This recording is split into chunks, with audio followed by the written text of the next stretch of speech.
Laspag na ba ang all? laspag na tayo guys. Alas 2 pa lang. Grabe. Hindi ko man lang namalayan ang oras na it's already 3 going 3 PM. Ang dry pa ng hair ko kasi nga mali na naman yung shampoo na nagamit ko and I'm breaking out. Dahil kapag hindi ako yang sa shampoo or conditioner guys, ako ay nagkakaroon ng acne and I hate that, pero okay lang kasi may mas malaki pa tayong problema sa buhay. Anyway, time check natin right now. It is almost 3 PM like I said. At gusto ko magkwento sa inyo na nangyari kagabi kasi ang daming nangyari kagabi. But before that, I want to show you guys my table. Ano ang itsura ng table ni Ma'am pag nagtatrabaho siya? Ganito ang itsura. Ayan guys. So normally makalat po talaga yung table ko. Meron dito para sa mga anak ko, yung painting session nila. Meron silang snack na binili ko. Akala ko magugustuhan nila kasi mahal, 46 pesos. Hindi nila nagustuhan. Ako nang iinom niyan. Meron tayong calendar na nakuha ko ng libre sa isang clinic. Salamat po. Andito yung mga pictures namin ng mga kapatid ko, yung lumang litrato, kasama yung tatay namin. Then dito na side, meron akong allowance namin ngayong linggo. Ayan. Kakakuha ko lang kasi wala na po kaming pera. Then, eto meron tayong marker, pang order ni Miss Giselle, nang susulat siya ng mga order. Scotch tape para sa packing namin. Printer para sa mga shipping namin. And then, eto partner yan dyan. And meron akong halaman na fake. Si Miss Giselle kanina pa yan siya nakaupo dyan. Magtatatlong oras na. Kasi daw madami daw siyang order. Wag ko daw siyang abalahin. So pag kinakausap ko siya, nagagalit po siya. So dito lang tayo sa likod. Sana all marunong magalit sa amo niya. Oh, yan nyo. Kahit man lang hindi yan gumagalaw talaga. Pero anyway guys, good afternoon. Sana ay okay kayong lahat. Sana ay na-enjoy niyo yung ating mga episode lately. Ako ay nag-e-enjoy. Ang busy ko. Kaninang umaga, I woke up early, 5:30 ng umaga, and I was already on my phone. Sorry Lord. Bakit phone po yung inuna ko? Dapat ikaw. Bukas ulit. Sorry po. Anyway, thank you Lord for the blessing. Nakagising ako ngayong umaga, ngayong araw. I was able to see and spend time with my children. So maaga ako nagising. Ang routine ko kasi kapag umaga guys, na gusto kong gawin, banding namin ni Mayumi at para hindi mahirapan si auntie is, pagkagising ni Mayumi, itatabi ko muna siya ng konti para makatulog pa siya ng konti. And then habang ang mga bata ay kumakain, ako naman kay Mayumi, papaliguan ko na siya. Pinapaliguan ko siya kasi yung diaper niya marumi na, basa na ng ihi, minsan nakapupo siya. Then para amoy fresh ulit si Mayumi bago kami kumain. So number 1 ko yung ginagawa. I do leave the house at 7:30 sharp. So before 7:30 dapat po nakaligo na rin ako. So once na nakaligo na si Mayumi, nalagay ko na yung kanyang curly hair shampoo and curly hair conditioner. Ang susunod kong gagawin naman ay bibihisan ko siya ng feel kong ibihis sa kanya with the ribbon and everything. Bakit ko ba niliribbon si Mayumi? Para masanay po siya na meron siyang anek-anek sa buhok niya. Kasi alam ko yung mga bata tinatanggal nila kasi hindi sila sanay. Pero kapag ang mga bata ay sinuotan mo na habang baby pa sila, hindi na po nila tinatanggal. So it's very effective by the way na strategy. Then, after niyang maligo, magbihis, prepare ko na ulit yung pagkain niya. So si Calvi, si Chico, kumakain pa rin yan sila. They take time in the table. They can spend like 1 hour in the table. Kaya 6 o'clock gising na sila. Okay? Si auntie naman, kasi ang breakfast ng mga anak ko hindi naman heavy all the time. Minsan lang kapag may tira kami sa gabi. Pero may mga araw na yung kanilang breakfast is yung light or American breakfast. It can be cereal, it can be bread, it can be pancake, and fruits. Tapos gatas or Yakult. Kasi chine-change ko para hindi sila magsasawa. Pero yun yung mga iniinom nila. So habang kumakain pa sila, prepare ko ng pagkain ni Mayumi, then papakainin ko na siya. Paborito ni Mayumi guys, sabaw. Sinanay ko silang lahat sa sabaw para hindi po sila masanay at maghanap ng mga fried at processed. So ngayon si Mayumi malakas kumain kapag kasabaw, merong isda na hinimay-himay ko and then may kalabasa na smashed or patatas. So ganyan lagi yung kainan niya, then iinom siya ng water. Pag nakapupo siya, during the time na kasama niya ako, hinuhugasan ko agad kasi ayokong ma-delay. Pag na-delay kasi guys, malaki yung chance na magkaka-rashes. So ngayon may rashes si Mayumi dahil nagka-diarrhea siya, I believe dahil sa kanyang ngipin, tumutubo. So, kapag katapos na siyang kumain, papainumin ko ng tubig, at least all set na ako nga mag-asikaso sa sarili ko, maligo, if kailangan maligo, if hindi kailangan maligo, iba yung gagawin ko. Katulad ngayon, kasi naligo ako kagabi, late na, hindi ko na kailangan maligo ngayong umaga, okay na yan. Bali, nagsha-shower na lang ako ng half. Talagang sinabi ko sa inyo, alam nyo na ngayon ang baho ng sekreto, mga sekreto at baho natin, guys. But there's nothing wrong with that. Hindi naman araw-araw yan. So anyway, pag na-prepare ko na yung sarili ko, by the time na 7:30, nandyan na si Parts for his job to drive us. And yung mga bata naman by that time nakabihis na, binibihisan na ni auntie and everything. Basta ako kay Mayumi talaga. So pagkatapos niyan, isasakay na yung mga bata sa sasakyan, and then si Mayumi, aaliwin ko ng konti. Bibigyan ko ng biskwit niya or gatas niya, and then maya-maya matutulog na siya. So hindi na ako nag-hire, guys, ng katulong sa bahay katulad ng kay Ate Buji kasi nahirapan ako. Pagkaalis ni Ate Buji, I hired 4 different people. Isa sa kanila maraming kuto. Okay? So, nagkaroon ng, wala na po ngayon, malinis na po si Mayumi ngayon, malinis na yung kanyang buhok, ginamot po namin. Hindi, bawal yung mga chemical na gamot. So, immediately, ginawa ng paraan ng nanay ko, natanggal lahat, guys. I think we processed that one, mga 3 araw namin, or 1 week ni mama, inalagaan talaga si Mayumi para maasikaso yung buhok niya at malinis. Pero dahil sa papapalit-palit ng katulong, 4, guys, isa sa kanila, ang dami po sigurong kuto, tumabi kay Mayumi, tumalon po yung kuto. So, nainis ako doon. At the same time, another reason is nawalan po ako ng gamit sa bahay, which I don't know kung sino sa kanila ang nakialam. May idea ako actually, pero I don't want to say the name kasi nga, wala naman akong proof. Pero that's one of the risks kapag nag-hire ka ng katulong, lalo na pag may access sila sa mga kwarto-kwarto. Okay? Isa talaga yan sa napakalaking risk. So, sabi ko kay Auntie Christine, kayanin na lang nating dalawa. Magtulungan na lang tayo. Total, tayo lang naman ang tao sa bahay. Our house is not very big. Okay? Hindi naman kalakihan yung bahay. Hindi naman marami yung papakainin. Magtutulungan na lang kami. So, kapag kakasama ko yung mga bata, kinikip ko yung mga anak ko, guys, hanggang 1 PM. Para pagka 1 PM, pag uwi nila sa bahay, papahinga lang sila ng 1 oras. Magsi-swimming lesson naman sila. Dadalhin sila ni Parts sa coach nila ng 2:00. So, basically, makakauwi ulit yung 2 anak ko ng 4:30 PM. So, meron ng time si auntie na si Mayumi lang talaga. Kasi si Mayumi takaw tulog pa eh. Mga 2-3 oras yung tulog sa morning, 2 oras sa hapon, and then kapag kagabi, 8 o'clock, tulog na siya. So, ganun ko way minamanage. Pagdating naman sa paglilinis ng bahay, ako na mismo yung naglilinis sa kwarto ko kapag hindi ako busy at saka sa toilet ko. Then si auntie naman sa kabilang toilet at saka nagwawalis na din. Pagdating sa pagmamap, kung sino lang yung sa amin yung bakante at kung feel namin marumi yung bahay. Kasi let's face it, guys, no, regardless kung gaano tayo ka-busy, we don't want to live in a chaotic and messy and dirty environment. Lalo na may mga bata. So marumi talaga yung bahay namin kapag kompleto kami sa bahay kasi the kids loves to eat.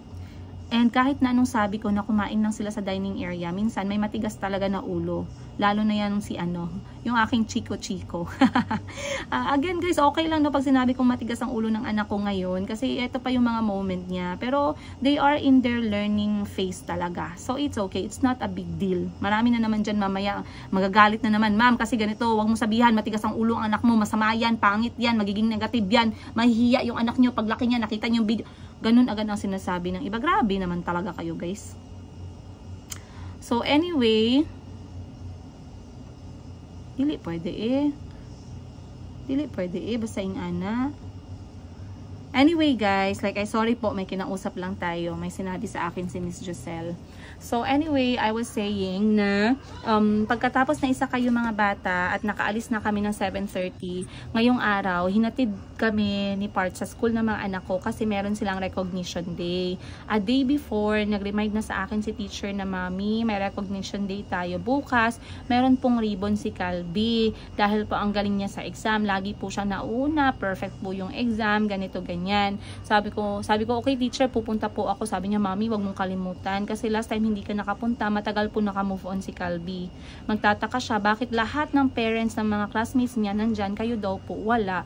I'm not feeling bad na ganun yung pag-approach sa akin ng teacher kasi there's no other way around it. You cannot sugarcoat that. So I do appreciate that the teacher informs me and communicates with me kung ano yung mga sinasabi ng mga anak ko na hindi classroom related. So sinabi daw ni Calvi, why my mom doesn't come to school like other parents daw, ganito ganyan. Tapos ini-explain na lang ni teacher your mom kasi alam ng teacher nila na I'm a single mom. So I feel very sad. I was really emotional. Kasi isa din yan guys sa reason na isa yan sa mga bagay na hindi ko makakalimutan growing up.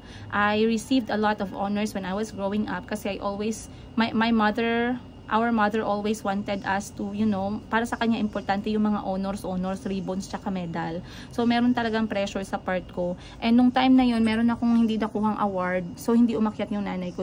Parang hindi siya masaya. So, I kept that in my heart and in my head. Hindi ko siya nakalimutan. And now, sabi ko, ang sakit pala kapag bata ka and hindi ka inaakyatan sa stage. Sabi na iba, wala lang yan, pwede lang yan. Pero alam nyo ba na napakalaking bagay niyan? Kasi ako nadaanan ko na yan eh. Alam ko nadaanan nyo din yan. So, let me know your story down below and I will be very excited na basahin yan.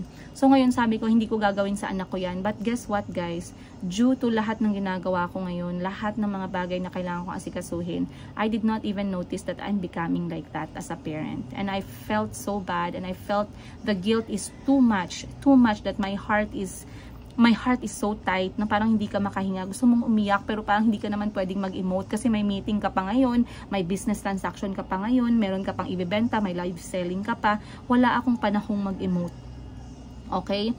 So ngayon, sabi ko, teacher, yes po, andito talaga ako today. So sabi ko, Calvi, go inside, Chico, go inside. Sabi ko, andito lang ako sa labas. So sabi ko kay teacher, hindi po talaga ako umalis. Sabi ko, andito lang ako sa labas kasi baka mamaya bigla kayong mag-start, hindi ako makaabot at maulit na naman. And lo and behold, guys, I was able to attend the whole event. I was there for Calvi. I went up the stage at meron akong i-share sa inyo na story. Pero it was an amazing day. And I saw how happy Calvi was and how happy Chico was when they saw me. So, ginaganon ko siya guys kasi chinecheck ko po kung nag-recording. Sorry po ha. So anyway, when I say happy, I'm not talking about smile happy. I'm talking about eyes shining, smile na parang out of this world, body language na sobrang ecstatic. Yung saya ng anak ko guys, hindi ko malaman kung sobra. Parang happiness, even the happy word doesn't give justice to what I saw today. Kung gaano kasaya yung mga anak ko when they saw me. Kasi gumaganon sila guys eh. Gumaganon eh. Tapos nakita ko na gumaganon sila. Tumayo ako saglit. Nakita na ako ni Chico. Pagkakita ni Chico sa akin guys, amazing. They ran to me. They were so proud. My mom, look, my mom is here. My mom is here. And I don't want to miss any other events. Wait lang. So I was there, you guys. I will insert a clip here.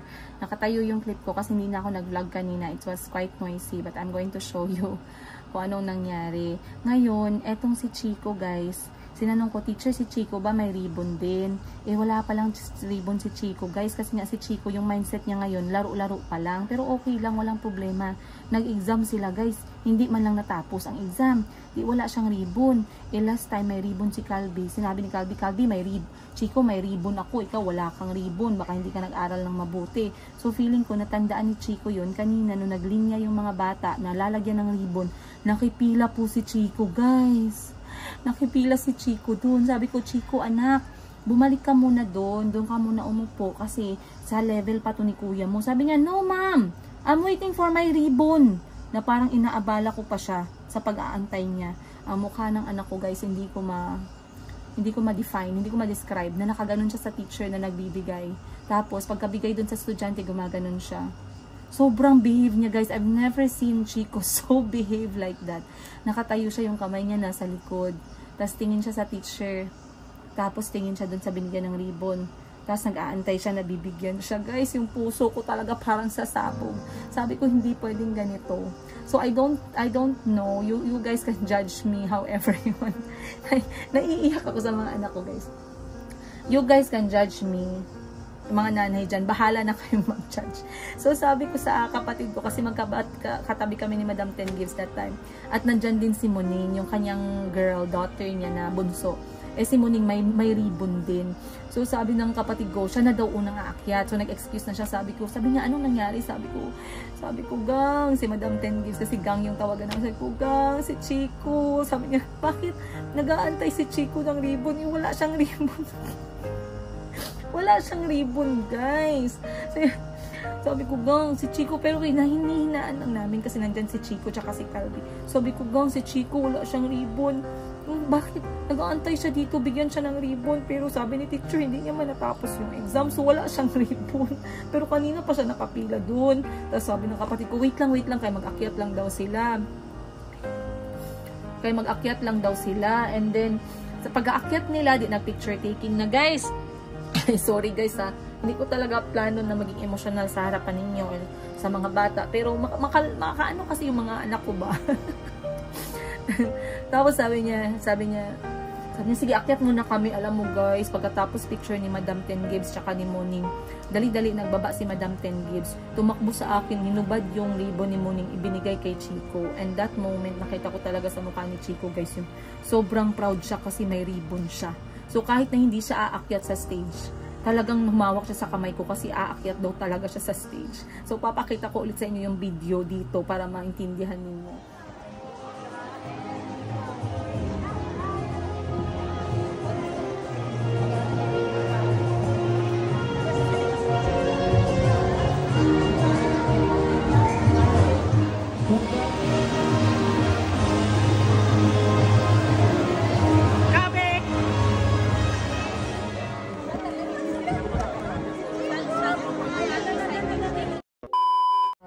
Pakilak muna ng door lang, please. Na maintindihan ninyo na ganun ang nangyari. And nag-picture taking, sobrang ni Chico, happy siya kasi may ribbon, ganun talaga siya, guys. Nakakatuwa yung mga anak ko. So, para mag-celebrate kami sa kanilang milestone ngayon, dinalaw namin sila ni Madam Ten Gibbs sa mall, pumili sila ng tag-isang aklat, and then kumain kami ng french fries sa Jollibee. Pagkatapos nun, sabi ko, okay, tapos na ako magpakananay. Hindi pwedeng pakananay tayo ng buong araw kasi kailangan din ni mama mag-provide sa kanila, sa kailangan nila. Ako lang naman isa nagtatrabaho, ganyan. Ako lang isa nagpo-provide. So, hindi pwedeng mapabayaan yung negosyo. So, sabi ko, tara, punta na tayo sa tindahan. Dito sila kumain ng lunch. And then, sabi ko kay Parts, dalhin niya na pabalik sa bahay para naman makafocus na ako sa trabaho. So, may mga nagsasabi, guys, no na, Madam, how to be you po, sana po ako, ikaw, sana po katulad ko kayo, ganun ganyan. Guys, wag niyo pong hilingin wag niyo hilingin na maging kayo ako, kasi hindi niyo po alam yung level ng pinagdadaanan ko. I will not wish to be anyone else kasi I don't know what they're going through behind doors. I don't know the mental health ng mga tao. Baka mamaya nakangiti lang yan, marami na palang problema, suicidal na pala, depressed na pala. So wag nating in-wish. Just be yourself and try your best to be you. Enjoy what you have kasi it's not worth it. You might see me enjoying my meal, pero ang taas ng pressure sa buhay ko, ang taas ng pressure sa puso ko, sa utak ko para sa mga anak ko. Every night, every day, I'm scared for them. And I don't want you guys to wish to be me. I don't want that. And don't ever believe na my life is balanced. My life is never balanced. If you see me thriving in one aspect of my life, katulad ng negosyo, just know that I'm failing sa pagiging nanay ko. And if you see me spending time with my kids, just know that I left my business for that. So it will never be balanced. If you see me traveling together with my sisters, just know iniwan ko ang negosyo ko at ang mga anak ko para sa sarili ko naman. So, hindi po talaga siya magiging balance. Do not ever wish to be like me. That's what I'm going to tell you guys. And I know sometimes merong temptation no na sana ako si Heart Evangelista. Oh, why not? Kasi ang ganda ni Heart, ang yaman, ang daming pera, sarap na mga kinakain niya, ang ganda ng mga kotse niya, wala siyang ano. Pero hindi mo alam ang mga struggle ni Heart. Bakit? Alam ko ba? Nag-message ba sa akin si Heart? Hindi ko din alam. Pero imagine, at least may mga idea kayo. Heart always wanted to have kids, but she can never have one. She failed to have one. That is a very, very big na dinadala niya sa puso niya. Okay? Hindi natin alam yung struggle ng tao. Gusto ko nang maging ganito, ganyan. Hindi mo alam yung level ng ano nila, ng depression nila. hindi mo alam yung wini-wish din nila para sa sarili nila. Maybe they also want to be someone else. Kasi ako right now, if you ask me, madam, may tinitingnan ka ba na you want to be like them? I want to be someone na nakatira sa gitna ng bundok na walang kinikrave na masarap na pagkain, walang kinikrave na gadget, walang kinikrave na wifi, walang binabayaran na bills, walang binabayaran na 5 years loan, walang binabayaran. Gusto ko ganyang buhay. Yung pagising ko, ako'y magtatanim. Ako'y kakain ng tinanim ko.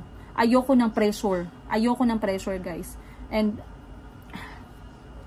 there's a lot of learning in life. And if you are not there yet, it's okay. Just relax. You will be there too.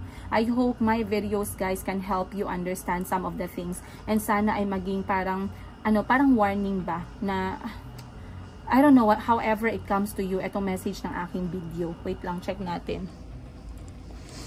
So, yeah, yun guys, na-emotional tuloy tayo, no? Pero ang dami ko kasing kwento pag mga anak ko, pamilya ko pinag-uusapan. Umiiyak talaga ako. So, ngayon, time check natin, alas 3 na. Grabe, naabutan tayo ng alas 3. Meron po akong training ngayon sa laundry shop. Ako po aalis muna. May training po ako ngayon kasi ginawa naming hapon ang training dahil hapon ang kasagsagan ng customer at kahapon po yung pagko-close ng shop. So, titingnan namin, pag-aaralan namin yung closing, yung accounting, yung pagbibilang ng sales and everything. Kaya ngayon ang training namin 5 hours from 3 PM to 8 PM. Doon naman ako pupunta ngayon. Tapos na ako dito with Miss Giselle. Miss Giselle knows how to handle these things na. And yeah, it has been a very, very productive day, you guys. Again, I love you so much sa lahat ng mga nagsasend sa akin ng comments and messages, sa lahat ng mga bumili ng items from YouTube, pumunta ng Facebook para lang makabili.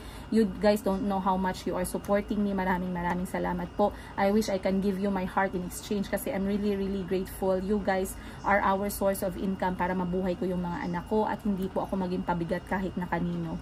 Maraming salamat sa lahat na nagmamahal sa amin, both sa Pilipinas at saka sa abroad. Ang dami po talaga dito na nagmamahal sa mga anak ko na they cannot even stop themselves from not giving gifts. Ang dami ko nare-receive sometimes sa mga messages kapag birthday ng mga anak ko or kapag meron silang gustong i-share. Madam, this one is for the kids. Madam, this one is for Auntie Christine. Madam, this one is for Giselle. I really appreciate her. I am grateful she's there. Madam, isama mo si Parts. Nagkaroon na naman kami ng bagong invitation in one restaurant here. Sabi sa akin, Madam, I'm going to pay for that. You guys eat and enjoy. There's a karaoke. Dalhin mo yung stuff mo. Ganun ang sabi. Imagine guys having those kinds of people. It's amazing. It's overwhelming. It's almost unbelievable. Again, I love you and I love you guys. I love you. And I hope makasama nyo kami hanggang sa walang hanggan. Ayun. So, samahan nyo ako ulit guys. I'm going now. Hindi ko alam kung makakapag-vlog ako sa next natin na pupuntahan. But, excited akong sabihin sa inyo yung kwento ng aking araw-araw talaga. And I do read all your comments and messages. Again, I love you so much guys. And I'll see you on the next one. Ay, hindi ko pala nakwento sa inyo ang nangyari kay kagabi no nag-meet kami ni Sir Wilbert Tolentino. Wait lang guys. Kwentuhan ko na lang kayo para matapos ko sa episode na to lahat ng kwento ko. So kagabi, sinabi ko sa inyo sa last episode natin na magkikita kami ni Sir Wilbert Tolentino. Now, if you guys, let me fill you in. Si Ateng Wilbert Tolentino, Ateng yung tawagan namin. We had our relationship. Our relationship started, ang pagkakaibigan namin nag-start nung nasa Uganda ako. I was the one who received them nung nandun sila and I guided them all throughout their trip. I think 3 weeks yun. Alam nyo na yung mga story doon. Okay? So anyway, hindi niya alam, hindi nag-register sa kanya na taga Jensan ako. So nag-message ako sa kanya, tamang-tama, nabasa niya yung response ko, nakalapag na sila ng Jensan. And then na-shock siya, na taga Jensan pala ako. And then sabi ko sa kanya, gusto ko siyang ilibre ng dinner. Kasi gusto ko namang ma-feel na manlibre ng isang Wilbert Tolentino. Na parang feeling ko, akala mo lang ha, kaya ko din. Oh, pinaganon. Pero pinili ko na yung restaurant na afford ko lang guys. Tapos anyway, merong restaurant dito malapit, yung Rachel's Tuna Grill na isa sa must try kapag grabe talaga yung must ko. Must try kapag nandito ka sa Jensan. Lagi ko nire-recommend.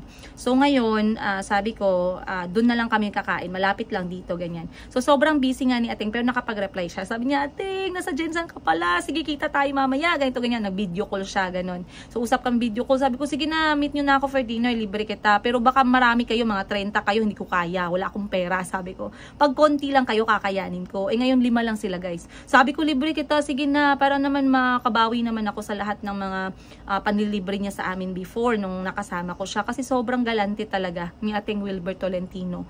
Nung nagkasama kami sa Uganda, hindi sa akin ha, sa staff niya, pero naging staff niya ako for short time. At talagang minahal niya din talaga ako na parang kaibigan. Yung talagang off-cam to guys, I'm talking about off-cam. So anyway, I really wanted to catch up with him. Hindi ako nag-vlog because I really did not want to vlog na magkasama kami. I wanted to be there and talk to him and catch up with him as a person, hindi as a vlogger or whatnot. So I don't want that.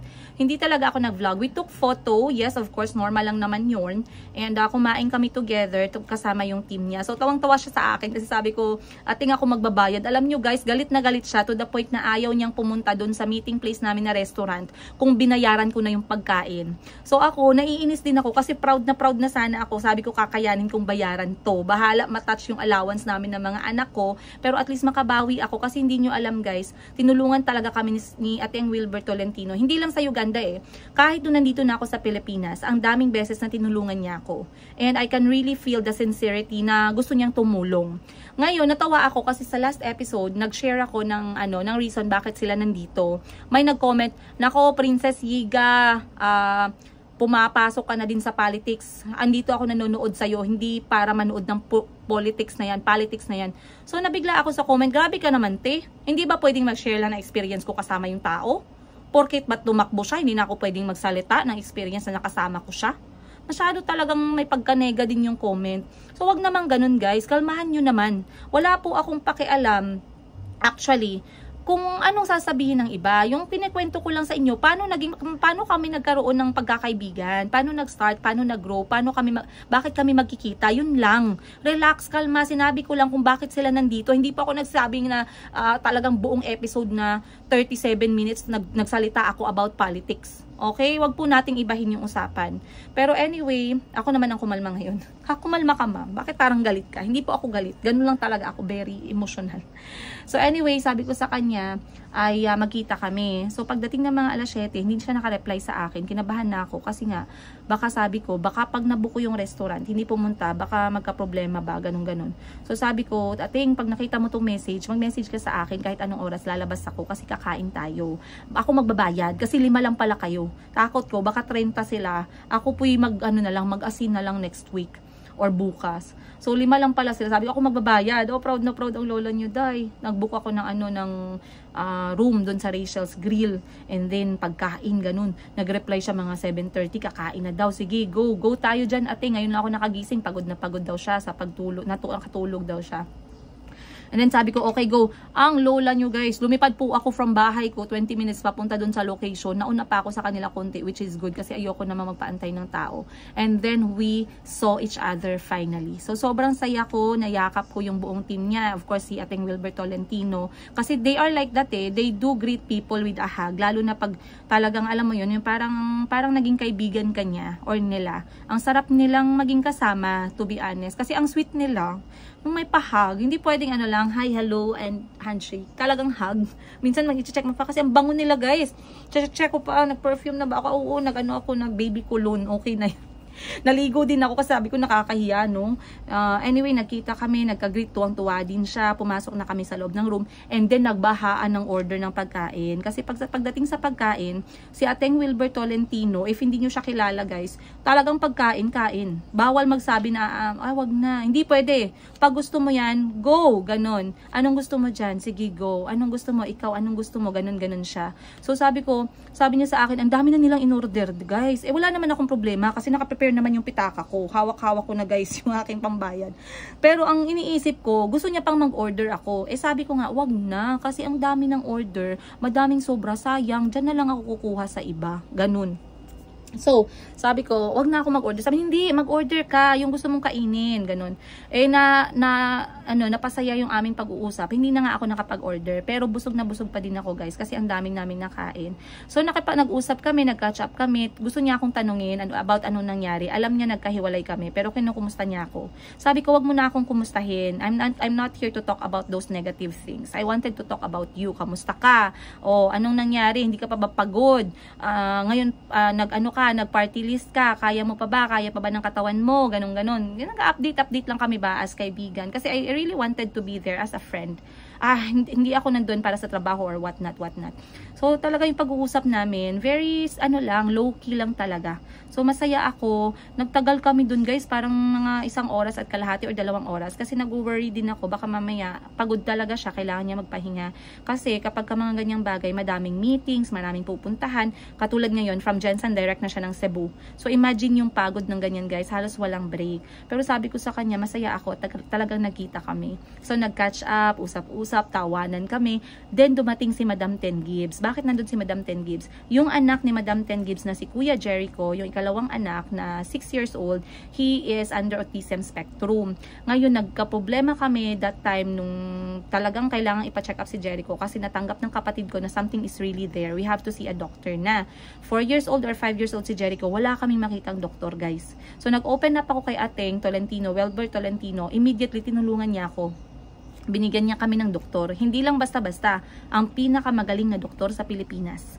Nakasingit kami sa schedule na kung tutuusin, 5 years pa yung inaantay ng iba. Nakapasok kami, guys, sa maliit na window. Pinapasok kami kasi parang hindi pumunta yung nakaschedule or whatnot. Nilipad agad ni Madam Ten Gibbs si Dr. Francis de Malanta. Okay? Nung lumipad agad sila ng Manila, si Jericho, yung helper ni Jericho, then si Madam Ten Gibbs at si Boss Jerry. Ura-urada, guys. Wala nang ano-ano pa kasi baka mawala yung schedule. And ngayon, magdadalawang taon na sila kay Doc at ang dami ng improvement kay Kuya Jericho. That we will talk on another episode. Pero anyway, that's the whole backtrack story, yung history. And my sister was there to say thank you to Boss Wilbert, to Ating Wilbert Tolentino, personally sa kanyang ginawa. Okay, talagang sobrang grateful kami. And si Ating Wilbert, guys, sabi niya talaga, maging patient ka talaga. Mahalin, sobrang pagmamahal ang ibigay mo. Kasi they are very smart. And don't worry, sabi niya, ang ganda ng mga words ni Ating, guys, talagang nakakakalma. Sabi niya, huwag kang mag-isip na mahihirapan ka. These kids are gifted and you are not the only person. Madami ng mga ganito talaga and they will learn. Kasi nga, meron ng mga doctors ngayon and they can still catch up. Basta bigyan lang ng maayos na therapy. So, in the end, nag-usap kami, nag-enjoy ang lahat, nagkainan, nagtawanan, nag-catch up na. And then, mamaya, sabi ko, Ating, okay na. Magpahinga na kayo kasi gabi na din. Mag-aalas 10 na din yun, guys. Malapit lang naman yung hotel nila, pero talagang natuwa ako. I gave him another big hug. He gave me a hug. I told him I will be in Manila next week at gusto kong makakain dun sa restaurant niya dyan sa Manila, yung Japanese restaurant niya na laging binibida ng mga vlogger na parang every time na nanonood ako, naglalaway ako. So, this time, titikman ko. Sabi ko, pupunta ako sa restaurant mo. Sabi ko sa kanya, kakain ako dun kasi parang ang sarap. Sabi niya, naku, wag ka mag-alala, pumunta ka dun, kumain ka, ganun. So, ganun ang catch up namin, guys. Nagtaka si Madam Ten Gibbs, sabi niya, bakit ganyan makipag-usap yung kapatid ko kay Wilbert Tolentino? Parang barkada. Parang ganun. Kasi, Ating Wilbert Tolentino is really low-key. You might not know him behind the camera, pero ako nakita ko, nakasama ko siya. Ang sarap nilang kausap, simple lang. Ayaw nila yung masyadong bini-VIP. So, natuwa ako, guys, and of course, ako ay isang voter. Again, there's an election, by the way, na magaganap ngayong May na. So, ako voter ako, and for me, I'm okay. I'm okay kasi I've seen he really had that heart to help. So, ang sabi ko nga sa kanya, nako, I don't want to talk about this, but you know, I know you. So, I don't have to say anything. Again, nandito sila, guys, for party list. Ayan, number 49, si Ating Wilbert Tolentino sa party list. At ang daming nag-comment last time. Maraming nag-comment last time sa video natin na mga botante din na they already have their party list at yun nga, number 49 din yung pinili nila. So I'm happy to see positive feedback din kasi I'm sure they also saw him doing projects here and there to help. And alam ko kasi yung mga staff ni Ating Wilbert Tolentino, hindi niyan magtatagal ng 20 to 30 years kung hindi mo minamahal. Hindi lang sa tinatrato ng mabuti, ha. The word here is mahal. Minamahal niya yung mga tao sa paligid niya. That's why they are able to work with him for a long time. So anyway, yun lang, guys. Maraming salamat once again. Na-chika ko na sa inyo. I-attach ko na lang yung picture namin dito. Baka mamaya sabihin nyo, nag-daydreaming lang ako, guys. Baka panaginip lang ako. Hindi yun panaginip. Kasi sinabihan ko pa nga siya, ang ganda ng sapatos mo, Ating, green, tas green din yung t-shirt mo, ginanon ko pa. Kasi mahilig si Ating Tolentino talaga sa sapatos. Ayun. So, yun lang guys. Maraming salamat. Sana nag-enjoy kayo sa storytelling time natin ngayong araw. Let me know what you think about this episode. Babasahin ko yung mga comment ninyo. Again, much love, Princess Siga.